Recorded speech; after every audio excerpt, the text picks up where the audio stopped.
cilantro. I don't know if you're a repeat viewer or if you've just stumbled across this video. Just a quick catch up for you. I'm just some dipshit in the shed who's bored and likes killing time, so I make a video around the bikes that I have. This here Harley, it's a Harley Davidson Fat Boy. It's the 99 model. Well, it's a 99. It's classed as a 2000 model. It's got the twin cam engine on it. It's an 88 cubic inch motor.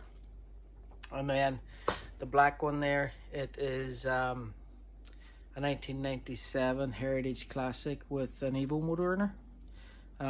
I've had the red bike for a while, and then just over a year and a half ago I bought the black bike, and then slowly over the last year and a half, when I've had a bit of time, I'll be out doing stuff to it.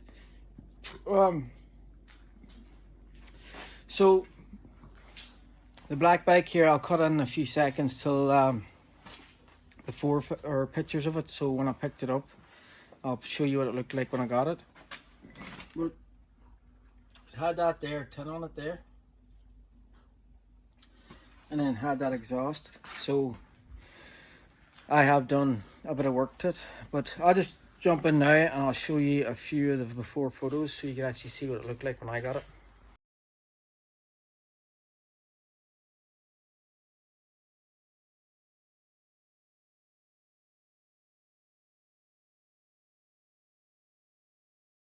Yeah, that paint job was on it when I bought it. Yeah, somebody thought that was a good idea, but each to their own. Oh, if it's your style, it's your style. It's just not quite my style. So when I was originally looking to buy a Harley, I wanted a black one, I wanted an Evo, I wanted the Heritage, but when I was looking at the time, I just couldn't find one I quite liked, and then I ended up pulling the trigger and buying this one here. Very happy with that bike. I actually love that bike to bits. It's a very good bike. There's nothing wrong with it. I just stumbled across this one time on the internet. I've been watching it because I'd seen that horrible paint job on it and the price on it, and I was watching away at it, and then the price went down. Fucking week or two later, the price went down more, and then I made them a stupid offer on it then, and we ended up making a deal on it, and I got it. The price I got it at, it'd have been stupid not to buy it. So it was a one owner bike, 20,000 original keys on it, sitting in storage for 10 plus years, so it would have been quite silly not to buy it. So when I bought it, one of the things I done straight away is, you see, I changed out the tins and I put the original tins on it, and then I've put the Screaming Eagle exhaust on it there, and then I put the S&S teardrop on it. I put a Makuni carb on it, the diamond stitched Lapera seat on it. She had an oil leak coming out of the camshaft cover, so I had to took that out, put new gasket and seals in there, and found out it had a stage 2 upgrade on it. And then other bits, I had trouble with the wiring, so I had to get the wiring redone on it. And then I put new tires on it, changed out risers, changed out grips, all that other stupid shit. But I'm actually very happy with the bike. So the last couple of days now, I've been test running it, and a good mate of mine came down from Sydney there, and we went for a run on Sunday. We went to hill climb. But before I talk about that, I'll just stop here and I'll show you a few photos I took today of it, and then a little bit of a video that I took when I was out for the run today. So as you can see behind me, I have the black bike now finished. I've had it out the last couple of days taking runs on her. I took her away till hill climb yesterday. She's going absolutely great. I really enjoyed riding this bike. I noticed a lot of differences already between this and the red bike.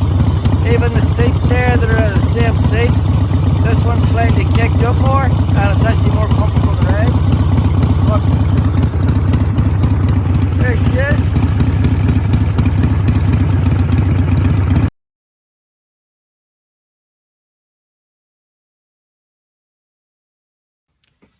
Well, over the last couple of days now that I've had it, I've took it for a good few runs. I've racked up a good few Ks on it.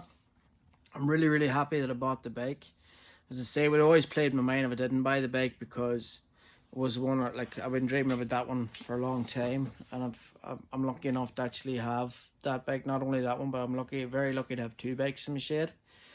Thing is, when I got that bike, you lay out the money on the bike and it's sitting in the shed. You don't really think about it. You're all excited. You got a good deal. You think, God, yeah, it's a lot of money I've paid out. It wasn't dirt cheap, but you're sitting, you're excited and you're happy, and then you start thinking about what you're going to do to the bike. You start buying parts and thinking what way do I want the seat and what way do I want the exhaust, and looking into the teardrops and stuff, and then you pump all this money into the bike.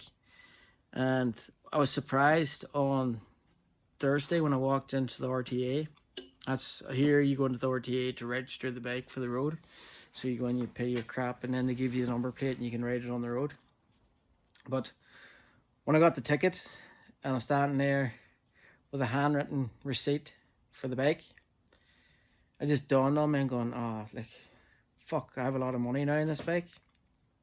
What happens is I go up to the counter here and they tell me the bike's stolen, or they tell me the bike was a write-off, and like a dipshit, I'm taking some guy's word that it's been in his storage for the last 10 years, like, you know. And you're like, it was I wasn't expecting it. It was actually a bit scary, but all worked out, all good. Put the number plate on, or paid the rego, paid all that crap, put the number plate on, and over the last couple of days I've been having an absolute ball on this bike. It's an absolutely brilliant little bike. I'm very happy with it. It's a very different bike than that one. I was expecting a little bit of difference, but there's kind of night and day difference, you know, when you start going into the corner and on it. Even they're both Softails, both from the same family. The black, the Evo, she seems to vibrate a bit more. She seems to actually, I'm actually a lot more comfortable, believe it or not. I only have this bike a couple of days. I'm way more comfortable at laying her down in the corners. I'm way more comfortable going a bit harder around the corners on her. I don't know if that's just because of the forward controls compared to the boards, or if it is the wider bars compared to the narrow ones. But it is a different bike. Even the Lapera seats. So that's got a Lapera bare bone, and then that's got the Lapera bare bone. And you would think that they'd be the exact same seat, you know, but the one in the spec's way more comfortable. I don't know if it's because she's slightly straighter up here compared to that one, which is a bit more of a slant. The video is probably not doing it justice of the actual difference there, but that one there just seems to, I don't know, it might be in my head, it might be just the novelty of having this bike on the road finally and actually getting a bit of riding on it, but it actually does seem like a way more comfortable seat. Overall, that bike would bitch slap that one and power and stuff, but yeah, it's an absolute brilliant bike to ride. I'm really happy with it. This weekend, a friend of mine, when I was telling him I was getting it on the road, so he decided to come down from Sydney. So we done a big run on Sunday. So we got up early in the morning, we done a couple of 100 Ks on it, and then we went till a hill climbing competition where I'll cut in, I'll show you a video from the day and a few photos from that. It was an absolutely brilliant day. There's a few other mates that I ride with around here. So my mate that came from Sydney, he's just new into bikes. He's just got his first bike, so it was actually real good for him to come down and jump in with the boys and go out for the spin for the day and see why the Harley culture is the Harley culture. You know, you can't explain it unless you're there, and you actually see how well everybody pulls and how happy they are to see you having a bike, you know, and they give you all advice and give you a helping hand. Well, both these bikes, I'm not a mechanic. I'll make that clear. I'm just a dipshit in the shed, but since I got these two bikes, and I've had loads of other bikes now, but since I got these two, a lot of the guys I start riding with now, I first started riding them when I had a Honda VTX 1800, kind of a cruiser bike, and I fell in with them guys, and then I bought the Harley, and them guys are an absolute gem. Like, they're absolutely brilliant. They're always willing to come give you a hand, give you help, give you advice, you know. Same thing, we switch out parts, we chop and change. They never ask for money. I never ask for money from them when I'm giving them parts off the bikes. It's an absolutely brilliant culture. So it was good for my mate to see, you know. But I'll cut in here and I'll show you a few photos and a video of the event we went to on Sunday.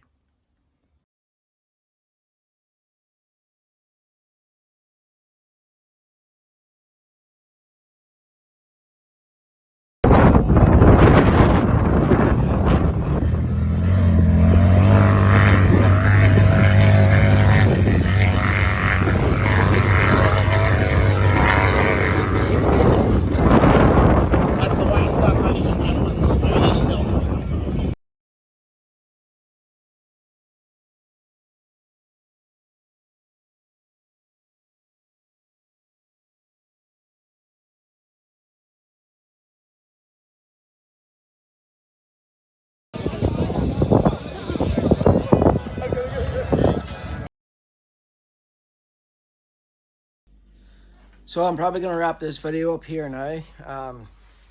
I've been waffling on a bit because I'm very excited. I'm very happy that I have this bike finally on the road. It was a long time coming. This is not, might seem like the last year and a half project, but this is like a long-term dream of mine, that bike there specifically. So I'm actually very happy. Unfortunately, I have to work tomorrow, which is a bit of a bummer. I'd love to take the rest of the week off and then rack up a few more Ks in this, but over the next couple of months, coming into the good weather here in Australia, I have a few trips planned for this here, so it should I should get a lot of distance on it, rack up the miles on it, which will be great fun now. But if you've watched this long, if you suffered through to the end of this video, thanks very much. I do appreciate it. If you could hit that like and subscribe button, it would mean a lot. It helps out the videos, helps get them out there and shared around. I don't do this videos, or I'm not doing it. Like, you can obviously tell from the amount of followers and views that I get. There's no money made here in this channel. I don't think we'll ever get to the stage that it makes money. I don't even know how to register for the money part of it, or what's involved with that. I just like doing it, so anybody else that's in the shed that thinks they can't do it, if I can do this sort of stuff to the bike, and I've got no experience with mechanicking, you can all do it too. There's plenty of forums out there. There is plenty of other YouTube videos that will help out. That's one of the reasons I started the YouTube video. There's a few things going well. When you're looking for videos and you can't really find it, going, well, when I find how to do that, I'm going to make a video on it and I'll put it up there. So when someone else is struggling like myself, they'll be able to find the video. And hopefully it gives them some sort of an idea. It might, like, I'm not saying follow what I do. Probably quite the opposite. Actually, don't do anything I've done. I don't know if it's right or not. But I do have a good few friends that are mechanics that will actually give me advice, and they will look over the bike for me when I'm finished if I'm nervous. So that is a big help. But I'm going to call it a day. Thanks very much for watching. Bye.